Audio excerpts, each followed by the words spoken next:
The air in the dimly lit restaurant seemed to freeze as Rebecca's words hung between us. "If my daughter sees us here, it's over," my boss whispered, her eyes wide with panic as she spotted someone at the entrance. I turned, following her gaze, and felt my own heart drop. This wasn't supposed to happen. Not tonight, not like this. What had started as a simple dinner to discuss my promotion had somehow spiraled into something that could destroy both our lives. Hey everyone, welcome back to the channel. If you're enjoying this story already, please hit that like button and subscribe for more content like this every week. Your support means everything, and trust me, you'll want to stick around until the end of this one. It's inspired by something that happened to a close friend of mine, and the twist at the end changed how I view workplace relationships forever. 3 months earlier, I was drowning. Not literally, but in every other sense of the word. "Dad, you promised we'd go to the Science Museum this weekend." My 10-year-old son Tyler reminded me, as I frantically searched for my laptop charger. It was 6:30 a.m., and I was already running late for an emergency meeting. "I know, buddy, and we will. I just need to handle this crisis at work first," I said, trying to ignore the disappointment clouding his face. Since Melissa had left us 2 years ago, it had been just Tyler and me against the world. A world that seemed determined to make single parenthood as difficult as possible. I worked at Horizon Marketing as a senior account manager. The pay was decent, the hours were brutal, and my new boss, Rebecca Winters, had been riding me hard since she took over 3 months ago. Nothing I did seemed good enough for her. My presentations needed revising. My client approach needed adjusting. My reports needed restructuring. It was exhausting. "Tyler, Mrs. Garcia will be here in 15 minutes to take you to school. Your lunch is in the fridge," I said, finally locating my charger under a pile of unfolded laundry. "Whatever," Tyler mumbled, turning back to his cereal. The guilt followed me all the way to the office, settling in my chest like a stone. I was failing him. Every canceled weekend plan, every missed school event, every distracted conversation over dinner, they were all adding up, creating a distance between us that terrified me. The office was already buzzing when I arrived. Rebecca had called an all-hands meeting to discuss the potential loss of our biggest client, Nexus Technologies. They were threatening to take their business elsewhere, citing communication issues and lack of innovation in our recent campaigns. "Nice of you to join us, James," Rebecca said coolly as I slipped into the conference room. At 38, she was only a few years older than me, but her presence commanded attention. Dark hair always perfectly styled, clothes impeccably tailored, and a sharp intelligence that could cut through any excuse. "Sorry, I had to. Save it. We need solutions, not apologies," she interrupted, turning back to the presentation on screen. "As I was saying, we have 48 hours to put together a proposal that will save this account." The meeting dragged on for 2 hours, with Rebecca assigning tasks to everyone. When it finally ended, she asked me to stay behind. "Your work has been slipping, James," she said once we were alone. "The Nexus account was primarily your responsibility. I know, and I'm sorry. Things have been challenging at home, and we all have personal issues," she cut in. "But we can't let them affect our professional performance." I felt a flash of anger. "With all due respect, Rebecca, not all personal issues are created equal. I'm raising a son alone while trying to maintain a career that increasingly demands I choose between the two." Something shifted in her expression, surprise, maybe, or recognition. For a moment, the corporate mask slipped. "I didn't realize you were a single parent," she said, her tone softening slightly. "It's not something I advertise," I replied. "But yes, it's just me and my 10-year-old son, Tyler." She was quiet for a moment, studying me with an intensity that made me uncomfortable. "I have a daughter," she finally said, Olivia, she's 12. It was the first personal detail she'd ever shared, and it caught me off guard. Before I could respond, she straightened her shoulders, professional demeanor firmly back in place. I still need that Nexus proposal on my desk by tomorrow morning. But, she hesitated. If you need to adjust your hours occasionally for your son, we can discuss arrangements that won't impact your productivity. It wasn't much, but it felt like the first crack in the ice between us. The next few weeks brought subtle changes. Rebecca was still demanding, still pushed for excellence, but there was a new understanding between us. She approved my request to work from home on Fridays and didn't comment when I occasionally left early for Tyler's school events.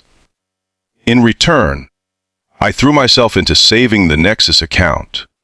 I worked late into the nights after Tyler went to bed, researching innovative approaches and developing a campaign strategy that addressed their concerns, while pushing boundaries they hadn't considered.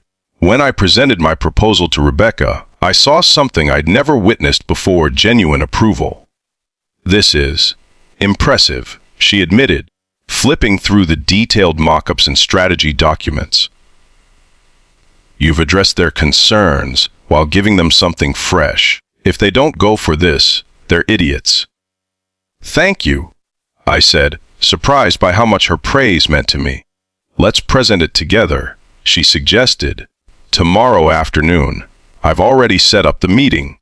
The presentation went better than we could have hoped. The Nexus executives were engaged, asking questions that indicated interest rather than skepticism. By the end, their CEO was nodding along enthusiastically. "This is exactly what we've been looking for," he said, shaking my hand firmly. "A partnership that challenges us to grow rather than just maintaining the status quo." Outside the Nexus building, Rebecca actually smiled at me, a real smile that reached her eyes and transformed her face. "We did it," she said, the afternoon sunlight catching in her hair. "We did." I agreed, suddenly aware of how close we were standing. "This calls for a celebration," she decided. "Dinner tonight. My treat." I hesitated, thinking of Tyler. "I'd need to check with my sitter." "Of course," she nodded. "Let me know." Mrs. Garcia, our elderly neighbor who often watched Tyler, was happy to stay late. "You deserve a night out, James," she insisted. "You work too hard." Tyler was less enthusiastic. "You're always working," he complained as I changed into a nicer shirt. "I know it seems that way, buddy," I said, kneeling to his level. "But this dinner is important. It's with my boss, and it could mean good things for us, like more time together in the future." He looked skeptical but nodded. "Promise." "Promise," I said, hugging him tightly. "And we're still on for the Science Museum this weekend. Nothing will change that." The restaurant Rebecca chose was upscale but comfortable, with soft lighting and private booths that encouraged conversation. Away from the office, she was different, more relaxed, more human. She ordered a bottle of wine and insisted we toast to saving Nexus, to teamwork, she said, raising her glass. To understanding, I countered, clinking my glass against hers. As we ate, our conversation drifted from work to more personal topics. I learned that she'd been divorced for 3 years, that her ex-husband had moved to Seattle, and that she shared custody of Olivia, though the girl lived primarily with her. "It's why I pushed so hard when I took over the department," she admitted. "I felt like I had to prove myself as a woman, as a mother, as a professional. I couldn't show any weakness." "I understand that," I said. "After Melissa left, I was terrified of failing Tyler. I still am." "What happened? If you don't mind me asking." I took a sip of wine, considering how much to share. She decided parenthood wasn't for her. Said she felt trapped, that she'd lost herself. One day I came home from work, and she was gone. Left a note saying she needed to find herself again. Rebecca's expression softened with genuine sympathy. "That must have been devastating. For both of us." I nodded. Tyler was 8. old enough to understand abandonment, young enough to blame himself. It's taken a lot of therapy for him to accept it wasn't his fault. Children are resilient, she said, but they need stability, consistency. That's what I've tried to provide. It's why work-life balance is so important to me. She looked down at her glass. I haven't been making that easy for you, have I? Not particularly, I admitted with a small smile. I'm sorry, she said, meeting my eyes. I'll do better. There was something in her gaze that made my heart beat faster. For the first time in years, I felt a connection with someone that went beyond casual friendship or professional courtesy. The evening stretched on, comfortable and engaging. We discovered shared interests in hiking, classic films, and terrible reality TV shows we both watched, ironically. By the time we finished dessert, it was nearly 11, and the restaurant was emptying. I should get home to Tyler, I said reluctantly. Of course, she nodded. This was nice. Thank you for coming. Thank you for inviting me, I replied, meaning it. Outside, the night air was cool and clear. We stood awkwardly on the sidewalk, neither quite ready to end the evening. I'll see you tomorrow, she finally said. Tomorrow, I agreed. She hesitated, then leaned forward and kissed my cheek lightly. Good night, James. I watched her walk to her car, feeling like something significant had shifted between us. 2. The following weeks brought more changes at work. Rebecca promoted me to lead account manager, giving me more flexibility and authority. We worked closely together, our professional relationship strengthened by our growing personal understanding. We were careful to maintain boundaries at the office, but occasionally met for dinner to discuss projects away from curious eyes. Each time, our conversations drifted further from work and deeper into our lives, our hopes, our challenges as single parents. Tyler noticed the change in me. You're not as grumpy anymore, he observed one evening as we built a model rocket together, something I would have been too exhausted to do a few months earlier. Am I not? I asked, smiling. Nope. And you're home more.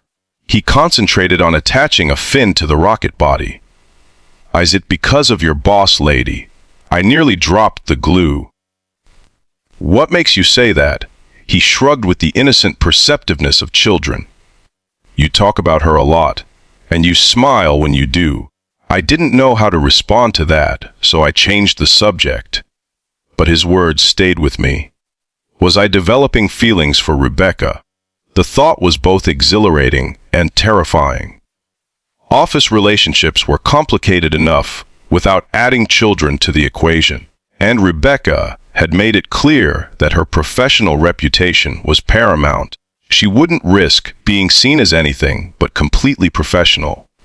Still, there were moments, a lingering glance, a touch that lasted slightly too long, a private joke shared over coffee, that suggested she might be feeling the same pull. 2. The opportunity to find out came unexpectedly. The Nexus campaign launched to tremendous success, bringing in new client inquiries and industry recognition. The company decided to celebrate with a weekend retreat at a lakeside resort 2 hours from the city. You should bring Tyler, Rebecca suggested as we reviewed the event details. Several people are bringing their kids. The resort has activities for them, and it would be good for him to see what his dad does. The idea was appealing. Tyler had been curious about my work, and it would be a chance for us to enjoy the resort amenities together. What about Olivia? I asked. Will she be coming? A shadow crossed Rebecca's face. No, she'll be with her father that weekend. I could hear the disappointment in her voice. Despite her professional success, Rebecca's relationship with her daughter was strained. Olivia resented the long hours her mother worked and, according to Rebecca, idolized her more laid-back father. I'm sorry, I said. Maybe next time. Maybe. She agreed, though she didn't sound convinced. The retreat was held at Pine Lake Resort, a beautiful property with rustic cabins, a main lodge, and activities ranging from kayaking to horseback riding. Tyler was thrilled, especially when he discovered there would be other kids his age. "This is way better than the Science Museum," he declared as we explored the grounds after checking in. Rebecca kept her distance during the official events, maintaining her professional demeanor as she addressed the team and led activities. But in the evening, after the formal dinner ended and people broke into smaller groups, she found us by the lakeside fire pit. "Mind if I join you?" she asked, a slight nervousness in her voice that I'd never heard before. "Please," I said, moving over on the bench. Tyler was roasting marshmallows with some other children under the supervision of one of the resort staff. We sat in comfortable silence for a while, watching the flames dance and listening to the children's laughter. "He seems happy," she observed, nodding toward Tyler. "He is. Thank you for suggesting I bring him. I'm glad it worked out." She hesitated, then added, "I wish Olivia could have experienced this. She thinks my job is just sitting in an office being mean to people." I laughed. Is that what Tyler thought about me? "Probably," she smiled. "Children have such black and white views sometimes." As the evening progressed, families with younger children drifted back to their cabins. Tyler had made friends with a boy his age, whose father worked in the creative department, and they begged to stay up late watching stars. "The staff will supervise them," the other father assured me. "We've got a telescope set up on the dock. They'll be fine." With Tyler happily occupied, Rebecca and I walked along the lakeshore, talking about everything and nothing. The moon cast a silver path across the water, and the night was warm with the promise of summer. "I've never brought my personal life to a work event before," she admitted as we reached a quiet cove away from the main resort. "It always felt too risky." "Risky how?" I asked. She turned to face me, her expression serious in the moonlight. "I've worked incredibly hard to be taken seriously. In this industry, women, especially mothers, are often seen as less committed, less reliable. I couldn't afford to be viewed that way. And now, she took a deep breath. Now I'm wondering if I've sacrificed too much for that perception. If I've missed opportunities for connection." The word hung between us, loaded with meaning. "Rebecca," I said softly, stepping closer. "I think we've been dancing around something for weeks now." She didn't back away. "We have. I'm attracted to you," I admitted, "not just physically, but to who you are, your strength, your intelligence, your hidden softness." "Hidden softness?" She raised an eyebrow, but I could see she was pleased. "Very well hidden," I teased, "but it's there." She laughed, then grew serious again. "I'm attracted to you too. But James, this is complicated. We work together. We both have children. There are 1,000 ways this could go wrong, and 1,000 ways it could go right," I countered. "I'm not suggesting we rush into anything. Just that we acknowledge what's happening and decide together if it's worth exploring." She was quiet for a long moment, considering. Then she reached up and touched my face gently. "It's been a long time since I've taken a personal risk," she said. "But yes, I think this is worth exploring." Under the stars, by the quiet lake, we shared our first real kiss. It was tentative at first, then deepening with a certainty that took my breath away. When we finally pulled apart, her smile was radiant and unguarded. "We should get back," she whispered, "before we're missed." We walked back hand in hand, only separating as the resort lights came into view. The rest of the weekend passed in a blur of stolen moments and secret smiles amid team activities and time with Tyler.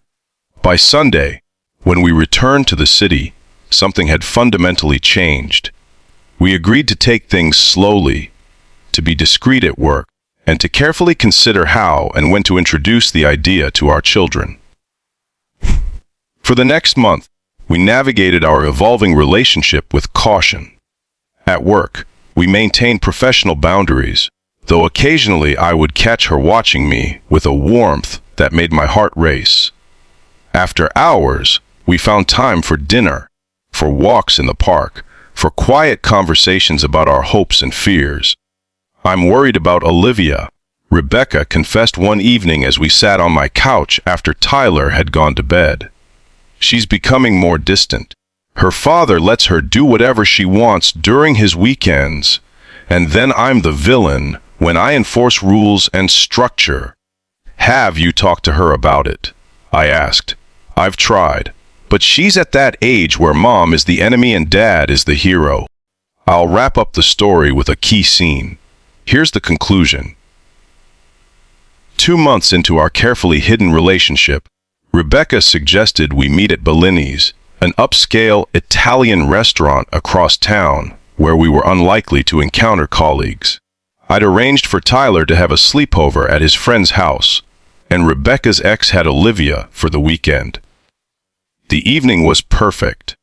Intimate conversation, excellent food, and the freedom to simply be together without constantly looking over our shoulders. As we finished our dessert, Rebecca reached across the table and took my hand. "James, I think I'm falling in love with you," she said softly, "and it terrifies me." Before I could respond, her expression changed dramatically. The color drained from her face as she stared past my shoulder toward the restaurant entrance. "If my daughter sees us here, it's over," my boss whispered, terrified. I turned to see a tall man walking in with a pre-teen girl who was unmistakably Olivia. She had Rebecca's eyes and determined chin. They were supposed to be at a father-daughter camping trip 3 hours away. Rebecca dropped my hand and slid back in her chair. "I can't do this to her. Not now. She's already struggling with my role in her life." In that moment, watching the panic in Rebecca's eyes, I understood the impossible choice before us. This wasn't just about workplace complications or gossip. This was about 2 children who had already experienced the pain of broken families. "Go to the restroom," I said quietly. "I'll pay the bill and leave first. Text me later." Relief flooded her face. "Thank you," she whispered, grabbing her purse and walking quickly toward the back of the restaurant, just as Olivia and her father were being seated. That night, alone in my apartment, I received a text, "We need to talk, tomorrow." When we met in a quiet park the next day, Rebecca's decision was written on her face before she spoke. "We need to pause this," she said, her voice steady despite the sadness in her eyes. "Olivia needs stability right now. And Tyler does too." I wanted to argue, to find a solution, but I knew she was right. Our children had to come first. "This isn't goodbye," I said, taking her hand one last time. "It's just, not yet." She squeezed my fingers. "Not yet," she agreed. "But someday, when they're older, when they're ready. I'll be waiting," I promised. We returned to being just colleagues, though the understanding between us remained. Sometimes, the most loving choice isn't pursuing love at all costs. It's knowing when to wait for the right time. 6 months later, Rebecca invited Tyler and me to join her and Olivia for a casual dinner. "Just colleagues and their kids getting to know each other," she explained. It was a small step, but an important one. As I watched our children cautiously begin to interact, I caught Rebecca's eye across the table. Her smile held a promise. That, "not yet," didn't mean never. Sometimes, the most meaningful relationships are worth waiting for. I'm glad you're satisfied with the conclusion. The story wraps up with a realistic and emotionally resonant ending that respects the complexity of blended families and workplace relationships. The final scene provides closure, while still leaving room for hope, showing how both characters prioritize their children's well-being while acknowledging their feelings for each other. Is there anything else you'd like me to help you with today?